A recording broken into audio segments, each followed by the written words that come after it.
Hey yo, it's Guido coming at you with the Tactics Talk. Welcome back. Thanks for tuning in, guys. And most of you are probably here for the code. Well, it's actually right down there in the description. But if you came to the video, I do appreciate that.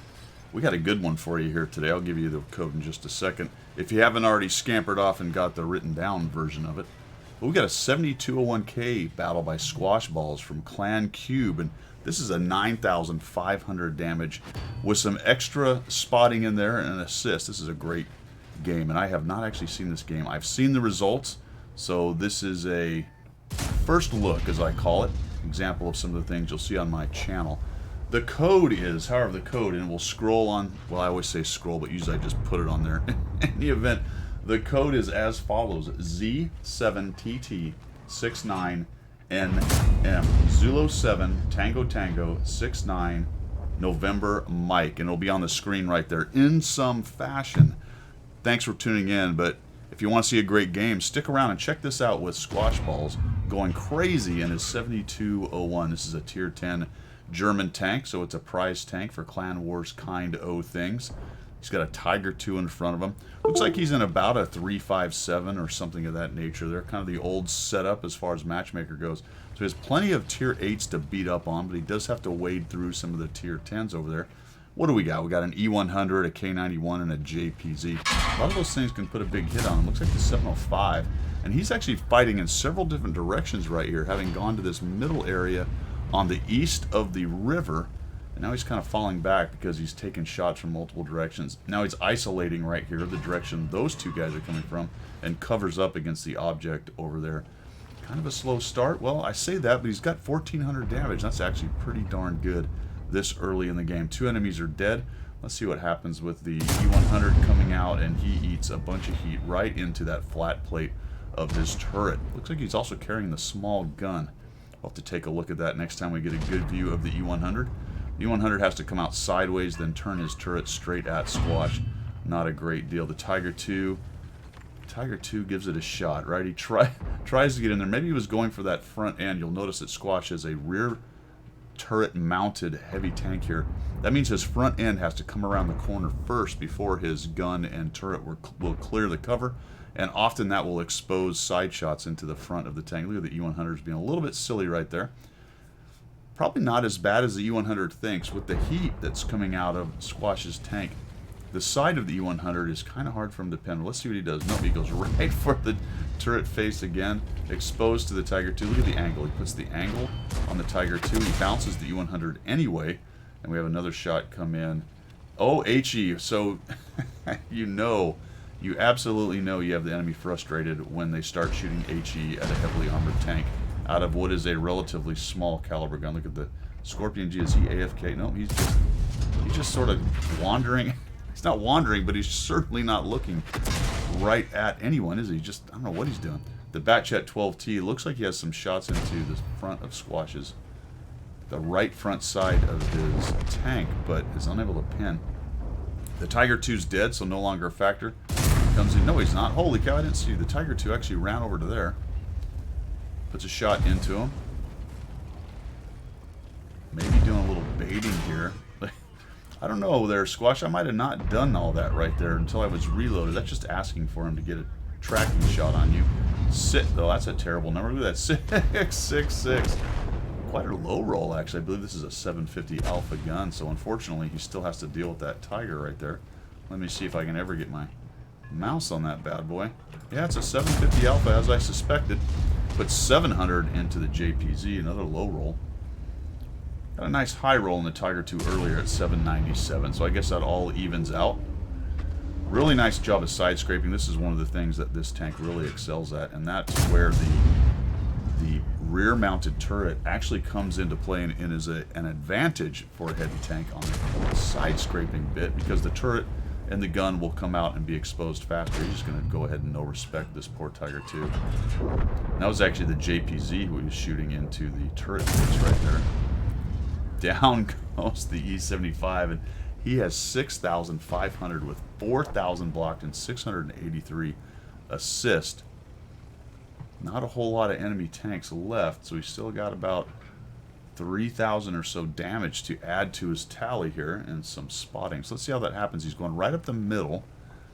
A lot of his team is over there on the east side, kind of sitting on the hill, and the enemy team has more or less won the west side. So this game isn't over, although Squash's team has definitely got an advantage. He's sort of ignoring the guys off to his left. Oh, look out there, 430 version 2. You're in trouble now. That probably went in. Hard to tell. We'll find out later. And he just comes around, and really, yeah, that was probably a mistake. But he ignores the 295 anyway, and then thinks better of it. No, he's coming back out again because he's got a shot. So he's going after it. There, he ate that shot, as I suspected. The T-95 was lining him up right there. Looks like he's trying to help the guys that are pushing over from the east side. Oh, he gets hit right there. Just a critical. There he is. Down goes the Bat Chat. Turns his front armor now to the T-95 and the Su-130 PM. Takes another hit into the side. Not angled enough to block that. And really just no respecting these guys. At 7,300 damage, and he's dueling with a T-95 in the face. Let's see how this goes. Not well. He just took a big hit and bounced, looking to go for the lower plate of the T-95. I think I might cover up a little more than that, Squash. That's getting a little dangerous. T-95's taken some hits. He's going to try to snipe the hatch. How does this work out? He hits the hatch. He high rolls at 837. And then the FV finishes up the poor T-95. That was a little rough and rude, Squash. A little rough and rude. 8,169. Probably a little bit more, I suspect. He hit that Object 430 version 2. 4,750 bounce. 1,453. I told you wanted to stick around for this. Like I said, I saw the results. I did not know how they got here, or how he got here, or even they. You know, the team itself. Now, are we going to cap out and leave some hit points on the table? That would be bad. 39 seconds. Panterade's way in the back. The K91 is actually on the other side of the river. So let's see what happens here. I don't remember Squash making any other blind shots, so he must find somebody for another shot before the timer goes down. Sort of ignores the K9. There we go. There's a whole, well, nearly whole Pantera making a runner, and oh, that's a miss. That's unfortunate. Pantera is probably, I don't know why he's stopping that. What's he think he's going to do? He tracked him? Well, he squashes low hit points, so he's just hoping that he can get something out of this. Somebody went off the cap. Very nice. That adds some extra seconds to the game. There's still almost 7 minutes of game left. There's really no reason not to come in here and clean up the rest of these hit points. But the FV believes there is no reason. Oh, he misses the Pantera, and the K91 is dead. I'm assuming from the totals at the end that he actually tracks this guy down. The question will be, will it be a single shot high roll, or will he get some help knocking this guy down? Or potentially get 2 shots at the end of this battle. Where is he? Always in the fold of that ground right there. Can't quite get. These are frustrating times. Oh, there he is. No, we got a little help, and down he goes for 630. So we're up to 8,799. Looks like that shot into the K91 actually did hit, because he's around 95, 96 or so total damage. 5,710 bounce. This is a 2,500 hit point tank, which means he was basically carrying around 2 extra holes with him. When he wore one out, he used the other one. No kidding, 3 times his hit points, because he almost took all of his 2,500 hit points that he actually had. 1,695 assists. This is a great game.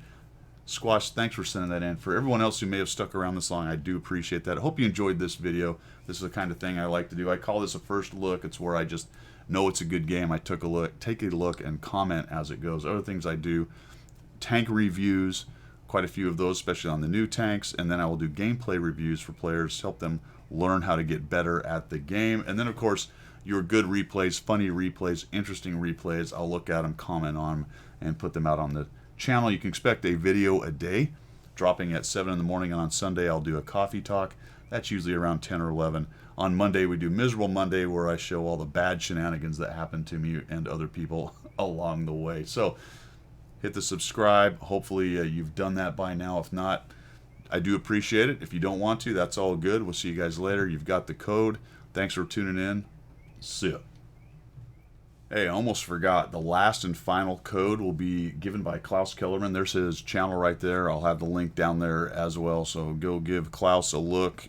more than likely you already know who he is. If you don't, go check it out. Very funny guy. Good content. Give him a sub. Give him a look. Get your code. And now we will see you. Oh, stand by for the results from the last battle, though. I haven't done that yet. Here we go.